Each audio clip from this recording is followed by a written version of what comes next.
Graça e paz do Senhor Jesus a todos. Vamos ler Eclesiastes capítulo 12. Lembre-se do seu Criador nos dias da sua mocidade, antes que venham os dias maus e cheguem os anos em que você dirá, não tenho neles prazer. Lembre-se do Criador antes que se escureçam o sol, a lua, as estrelas, as nuvens, voltem depois da chuva. Lembre-se dele antes do dia em que tremerem os guardas da casa, os seus braços, e se curvarem os homens que no passado eram fortes, as suas pernas, e cessarem os moedores da sua boca por já serem poucos, e se escurecerem os que olham pelas janelas, os seus olhos. Faça isso antes que as portas da rua se fechem e o ruído das pedras do moinho se torne difícil de ouvir. Quando você se levantar, a voz das aves e todas as harmonias, filhas da música, começarem a desaparecer. Quando você tiver medo do que é alto e se espantar no caminho. Quando florescer como a amendoeira e o gafanhoto lhe for um peso. E quando você perder o apetite, porque o ser humano vai à morada eterna e os pranteadores andarão rodeando pela praça.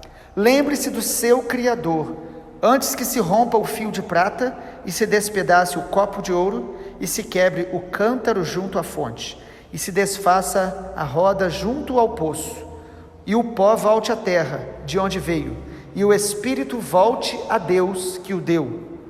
Vaidade de vaidade, diz o pregador, tudo é vaidade. O pregador, além de sábio, ainda ensinou ao povo o conhecimento, e atentando e examinando, compôs muitos provérbios. O pregador procurou achar palavras agradáveis e escrever com retidão palavras de verdade. As palavras dos sábios são como aguilhões, e as coleções de sentenças são como pregos bem fixados. Elas provêm de um único pastor.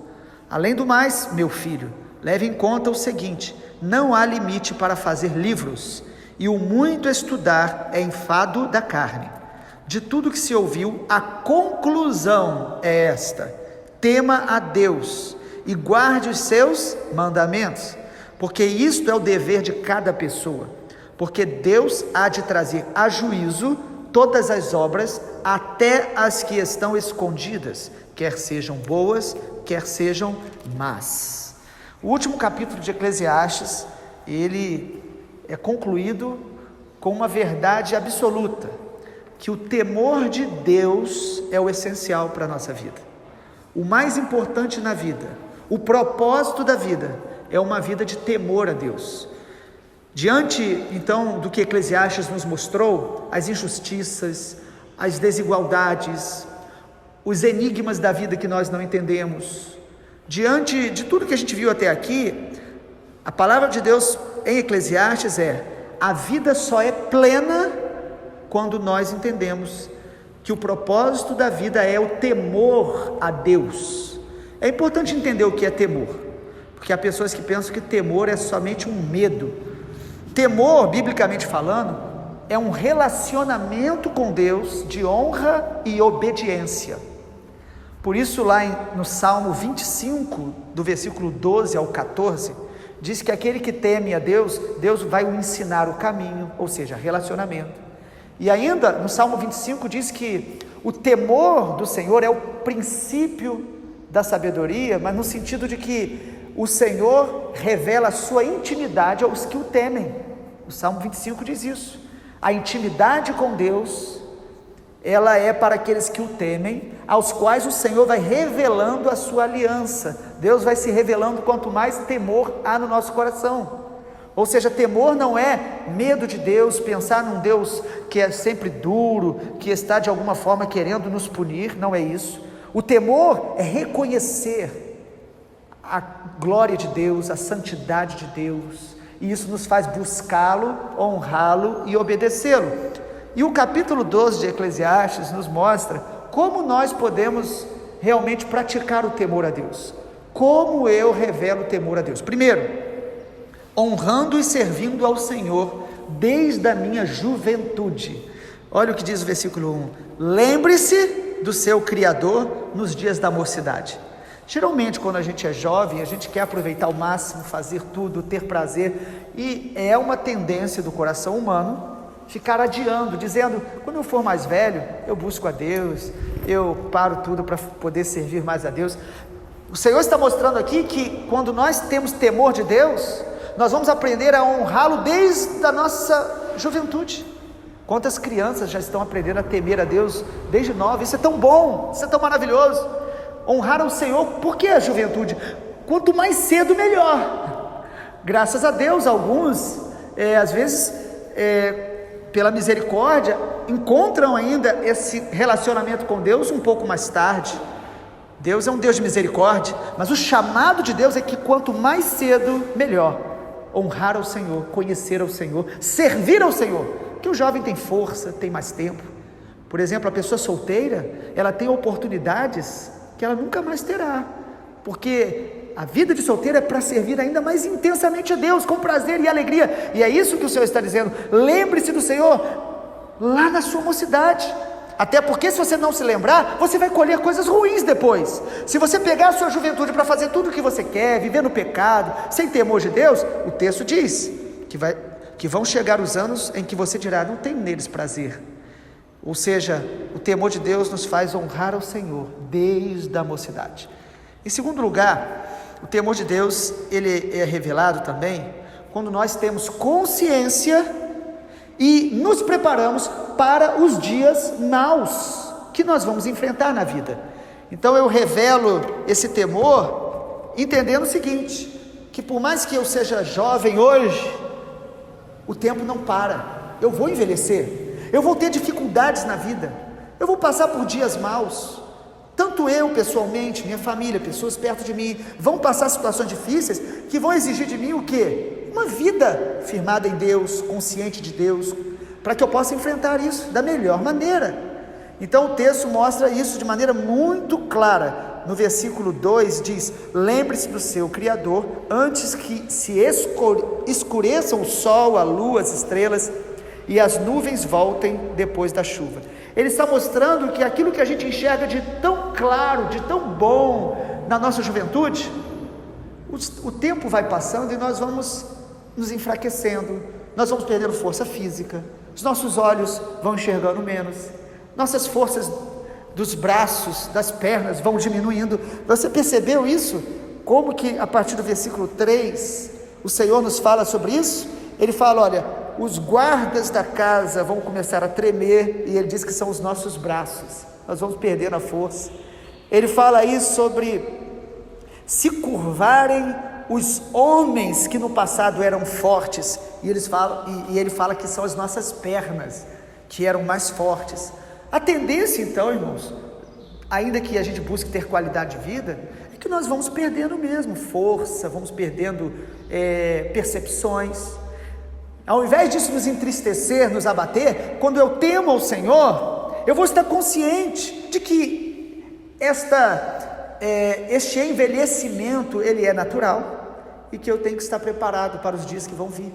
Porque quando eu temo a Deus, até na minha velhice, a Bíblia diz que eu vou produzir fruto, que mesmo que eu tenha menos força física, mas o meu espírito deve estar forte, meu coração deve estar firmado em Deus. O temor do Senhor faz a gente então manter essa resistência espiritual, perseverar, e não se tornar aqueles que dizem: quando eu era mais novo eu fazia, agora eu não quero mais nada. Não, ele está dizendo que essas coisas vão se enfraquecer, até mesmo a música, o que você escuta, o som das aves, você vai escutar menos, mas se você temer ao Senhor, você vai estar preparado para passar por esses dias, glorificando a Deus, entendendo cada estação da nossa vida.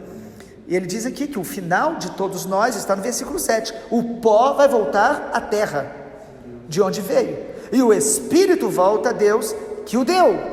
Então o temor de Deus me faz viver até os últimos dias da minha vida, para Deus, intensamente para Ele, sabendo que eu vou estar diante dEle, para prestar contas da vida.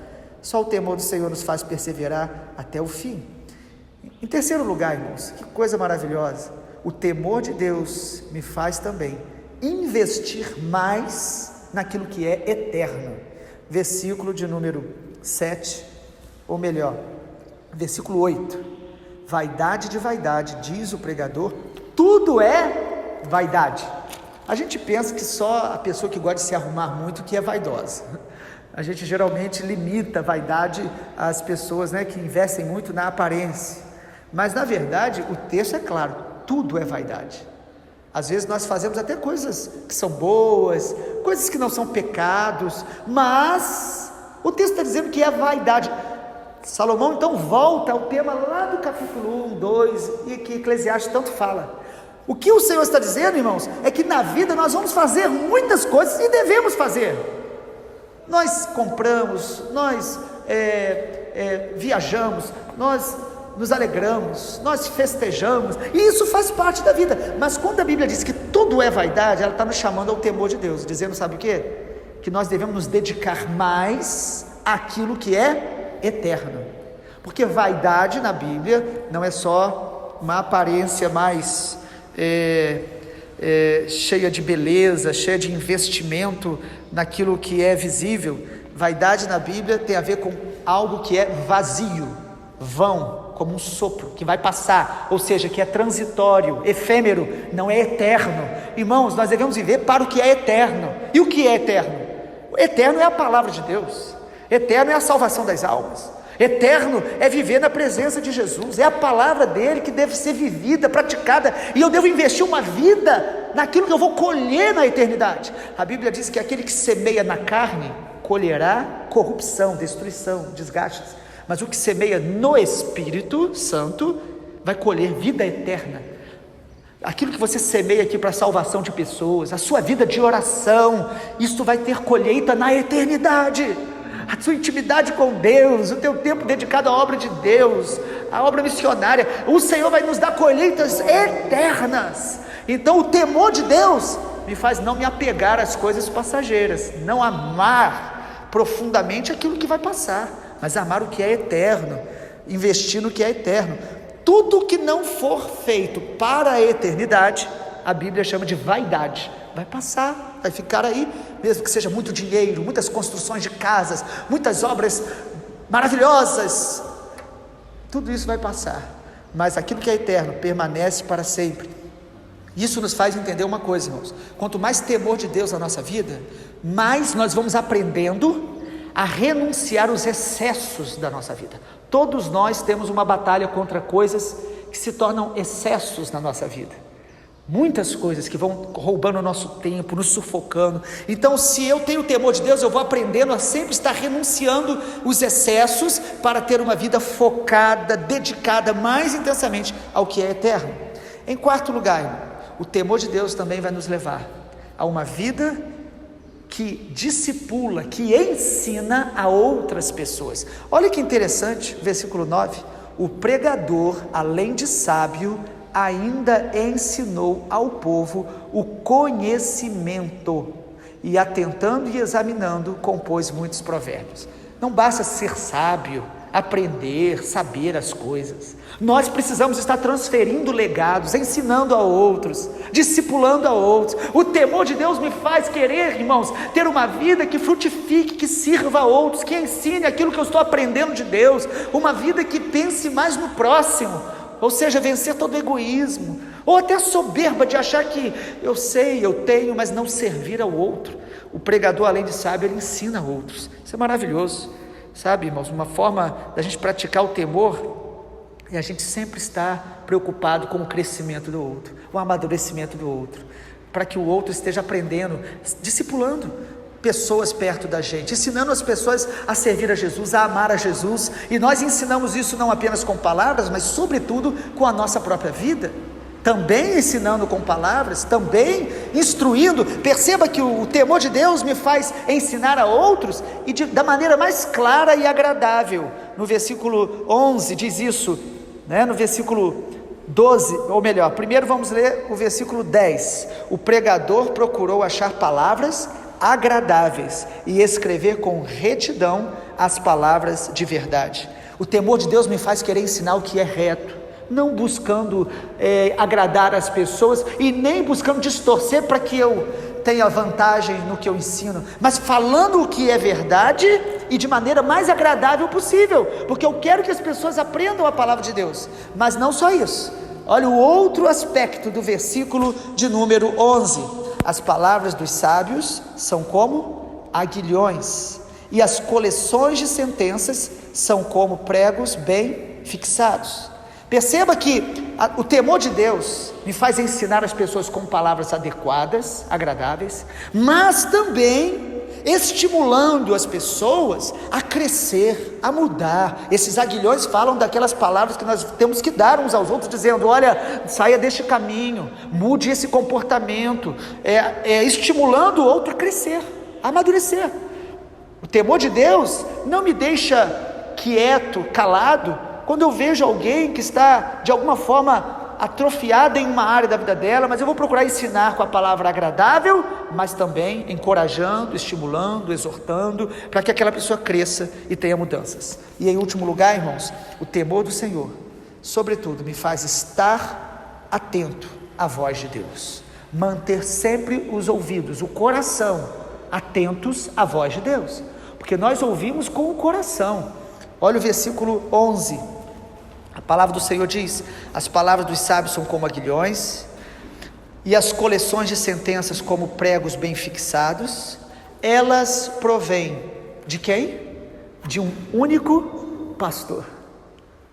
Às vezes nós achamos que as pessoas estão nos ensinando tudo o que nós precisamos, mas o Senhor está dizendo que Ele usa as pessoas, mas quem está nos ensinando é o Senhor. O Senhor nos pastoreia, Ele é o nosso pastor, e Ele usa as pessoas, Ele usa as formas mais variadas, Ele usa pessoas que às vezes nem entendemos porque Ele está usando, pessoas que às vezes não conhecem o Senhor, algo que elas fazem ou falam, Deus pode estar nos dando uma palavra, nos ensinando. Nós precisamos estar atentos à voz do pastor. Ele usa os mestres. Nós, ouvindo o Senhor, nós vamos perceber aqueles que Ele coloca para nos ensinar. Nós vamos ouvir os nossos pastores com atenção, buscando ouvir o Senhor.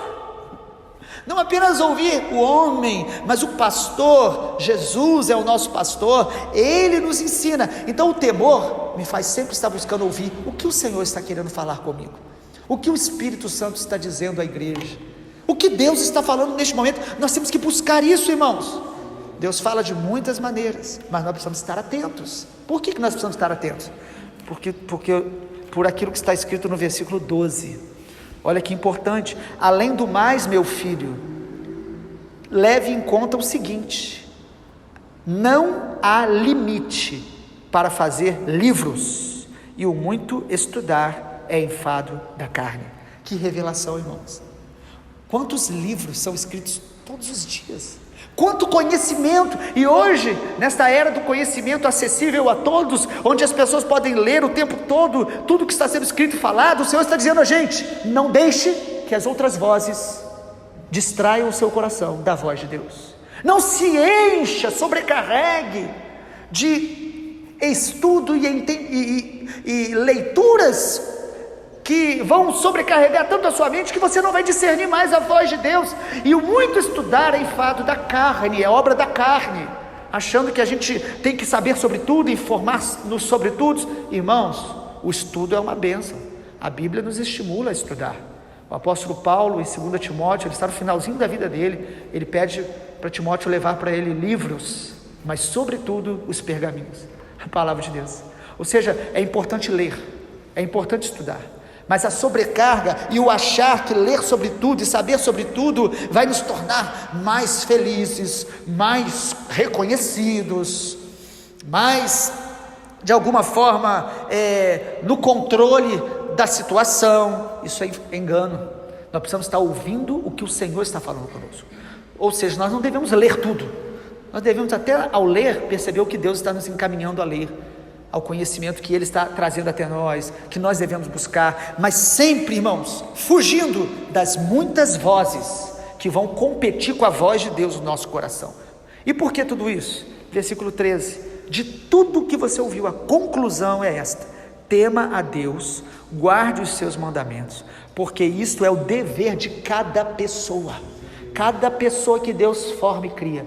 Ele quer que a gente viva no temor de Deus, obedecendo a Ele, por amor. É um convite. Deus não obriga ninguém a nada. Se você quiser nascer, viver e morrer, sem invocar o nome de Jesus, sem se preocupar de conhecer a palavra dEle, você vai fazer isso e Ele vai permitir, porque Ele é justo. Mas Ele nos ama tanto, que todos os dias Ele nos convida: volte para mim, a sua vida só tem propósito na minha presença, no meu temor, na minha palavra, andando comigo. Porque o versículo 14, a conclusão é esta: porque Deus vai trazer juízo sobre todas as obras, até as que estão escondidas, quer sejam boas, quer sejam más. Há muitas obras boas que ninguém conhece, e há muitas obras más que ninguém conhece, mas o Senhor diz: tema a mim, me obedeça, porque um dia nós vamos prestar contas diante do Senhor. O propósito principal da nossa vida é temer ao Senhor, ter relacionamento com Ele e obedecer a sua palavra. Vamos orar? Pai, obrigado, porque essa revelação da Tua palavra tem nos renovado, tem nos ensinado, tem nos corrigido, e a nossa oração, Pai, é que essa palavra caia no nosso coração e produza fruto, que toda a meditação de Eclesiastes possa renovar a nossa mente para este tempo que vivemos hoje, tantos desafios, tantas coisas complexas que nós não entenderemos, mas nós queremos crescer todos os dias no temor, no amor pela Tua presença e na obediência com prazer à Tua vontade. A Tua palavra seja obedecida em nome de Jesus. Amém, Senhor.